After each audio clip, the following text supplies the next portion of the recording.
Hey everybody, welcome back to another video. So today is the first of a multi-part series about installing permanent LED lighting on your home. Now I know what you're thinking, like permanent LED lighting, whatever, but I've been on this journey for a while where I wanted to install sort of permanent Christmas lights on my home. But I didn't want them to be just permanent Christmas lights. I wanted them to be accent lights. They would look nice on the house and give some nice accent lighting in our landscape or our architecture. I wanted something that could be Christmas lights at the holidays, or maybe I want to celebrate Mardi Gras with certain type of lighting effects. This is a whole exploratory video series where I'm going to go ahead and research, learn, and teach you all the things I stumbled on as I went through this journey myself. Check it out.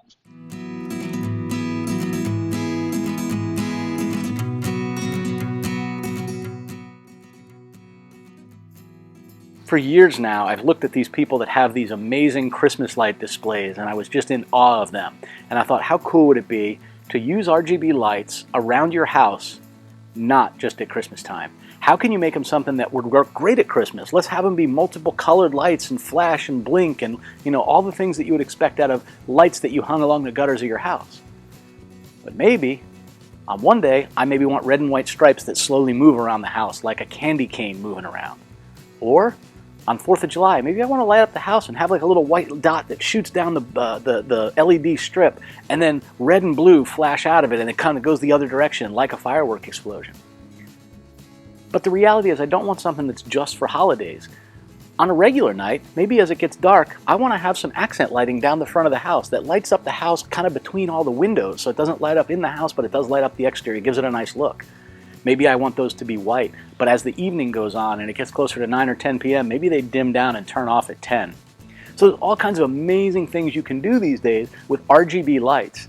So this whole series is going to be all about how we set up, how we use, and how we validate the kind of LEDs we're ultimately going to set up and use to sort of create this, this light show, if you will. I don't know what we'll call it.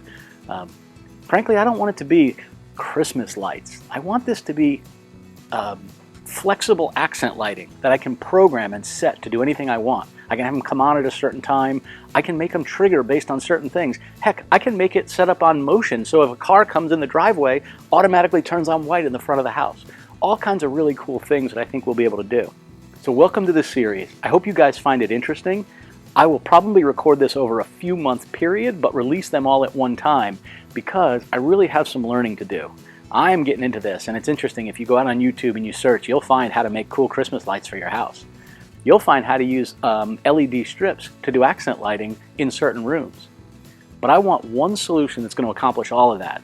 I want it to be bright enough that I can turn it on and have good exterior lighting. I want it to be colorful enough and programmable enough that I can do all kinds of really neat sort of displays if I want to. I want it to not look like Christmas lights hanging on my house. I want to almost not be able to see them unless they're being used. And I want them to be able to light up the house itself, not just something you see from the road along the strip. So yeah, there's a lot of things to work through on this, and it's going to take a little while. And what you're looking at is the very first step of me beginning to do not just my homework, because I've done some of that, but homework is only so good until you practice it. This is now when I'm going to start to apply a few of these items, see what they look like in a small scale, test mount a few of them depending on what I like, show the differences on what it looks like on the house, how the light works, how bright it is, how much injection I have to use, does it light up the actual side of the house, or does it just look like a strip that is lit up on the outside that when you look at it you see, but it doesn't cast the light downward. So I have a lot of sort of things I need to think about with this, but it all starts with hands-on application testing. What I'm starting with here is a couple of different things. I have one strip over here that are 5-volt programmable LED lights, RGB. So these are red, green, and blue, not RGBW. I'll be testing those at some point down the road. In addition to that, I also have a 5-volt 60 amp power supply. That is what I'm going to use to power these up. In addition, I have a 12-volt strip of lights. Again, RGB, not RGBW. I have them in a small little channel with diffusers on both sets of these. And for this one, I have a 12-volt 30 amp power supply. We'll be connecting that up.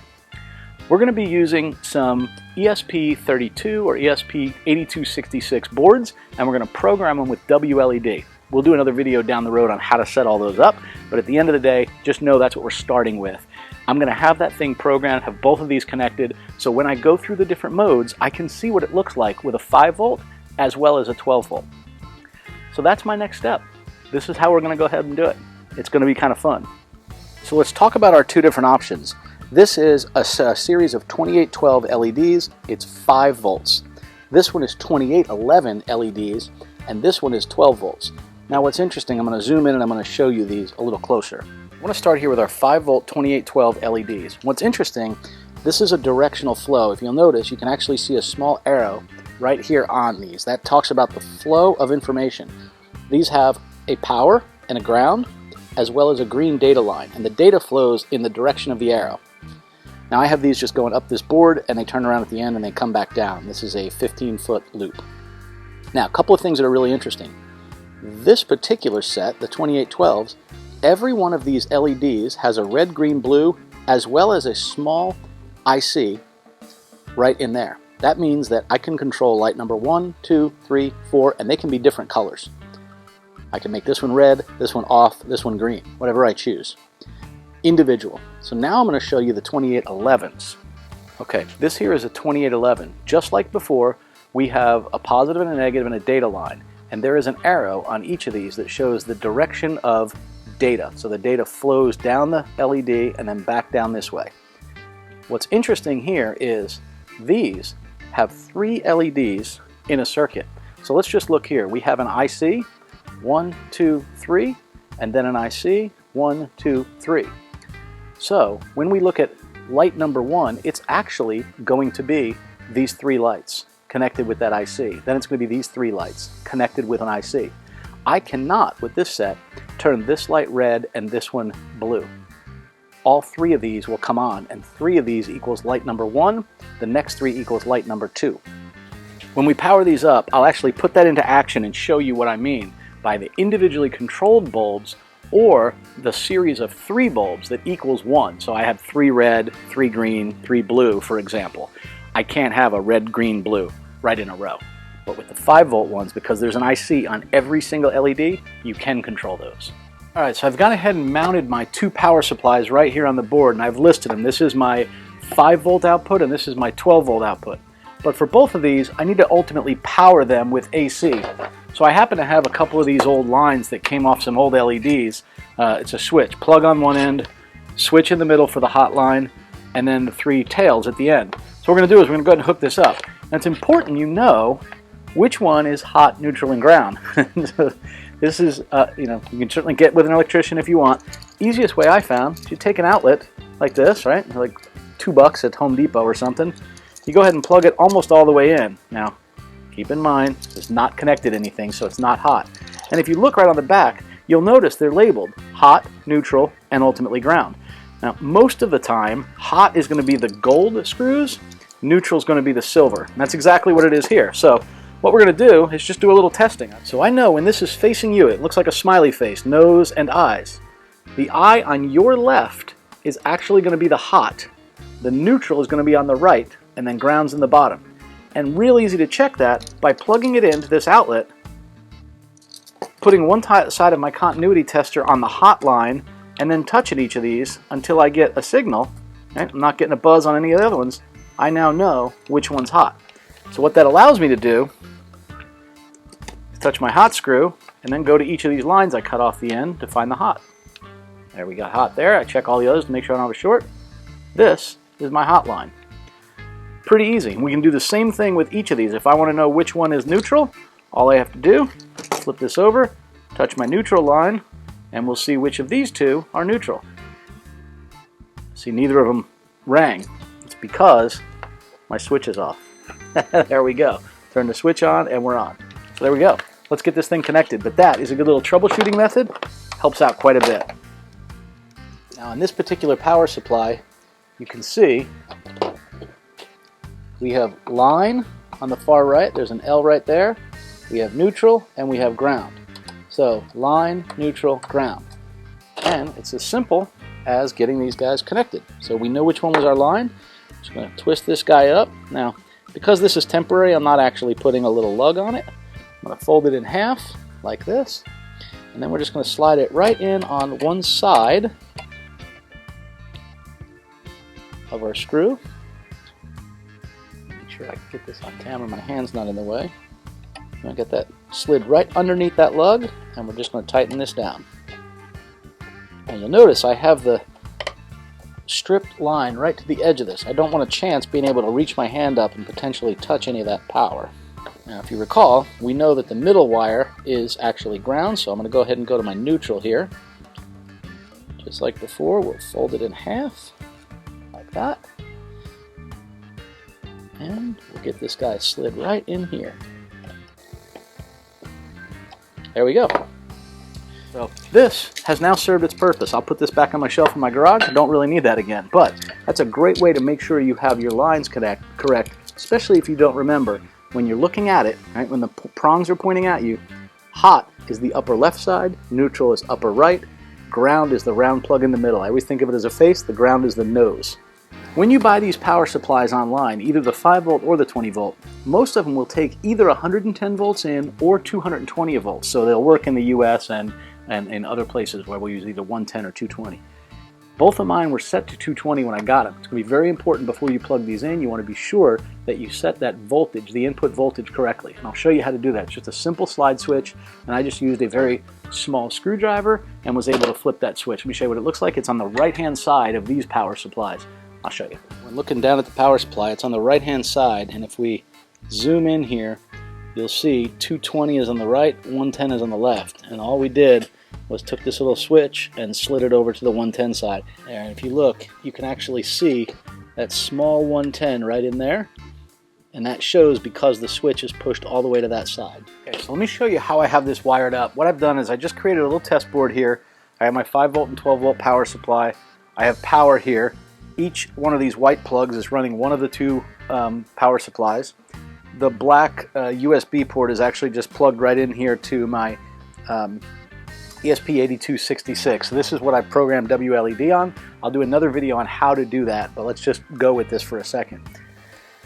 So let me show a close-up of this, and then we'll go ahead and power it on, and we'll see how we did. Okay, so we'll start on the 5 volt side right over here.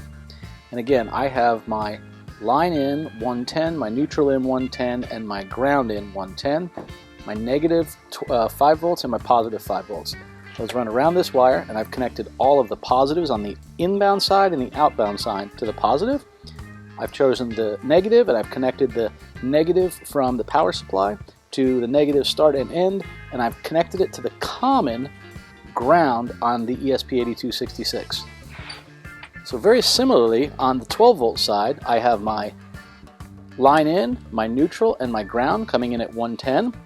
I have my negative 12 volts and my positive 12 volts going out, the line out. It connects over here. I have my positives going into the inbound side and the outbound side. My negative going to the inbound side and the outbound side. I also have this connected to this ground here, which is tied into the ground output of the ESP8266. I then have my D0, my data 0 out, coming out, going through this split. One goes into the inbound side, right? Direction flows this way. So one goes into the inbound side of the data line here. The other goes into the inbound line of the data line here. So we'll power this up and see how she looks. All right, so I've got these two things hooked together. I think what I'm gonna have to do is bring out a second controller and then program both of those to sync on the same network, and whatever program I put on one, it will do on both controllers. Right now, I'm trying to do them both at the same time using the same controller. Unfortunately, I'm only able to set up one LED type, and I actually have two different ones here. The 5 volt ones have a GRB order, the other ones have a BRG, so the blue and the green are backwards. So let me kind of show you what these look like, and there's a bunch of effects. I won't go through all the effects and show those until later. Really want to just make sure that I was able to get this tested up. So if I just power these on, obviously they're coming on white right here. If I slide my scroller up to red, they change red. Now what's interesting is when I go to green, so you can see I've got green on the one set here, the 12 volt set, but I've got blue on the other because I can't switch the difference here without a second controller. So when I go to blue, you'll see it actually just changes. So the RGB are different, RGB or RBG. So that's the differences. You know, in the end, I like the way these look. If I go here directly to white, I can dim these things down nice and low. I can go up as bright as they go. and there are a whole series of different things that I could run through my my sort of examples here. So for example, if I were to just do bouncing balls is one of the features, and you can see here it starts out with green and the ball bounces all the way up, and remember the data flows this direction and then comes back down that direction, so you can kind of see what's happening here. It's just a series of bouncing balls, if you will. Everybody, thanks for tuning in. Many more of these videos to come showing how we're doing all this testing, and ultimately once we figure out exactly what we like, what looks best, what works on the house, we'll be showing you that as well. We'll be installing them and you'll be able to learn from that whole thing. Quite a learning experience for me, for sure.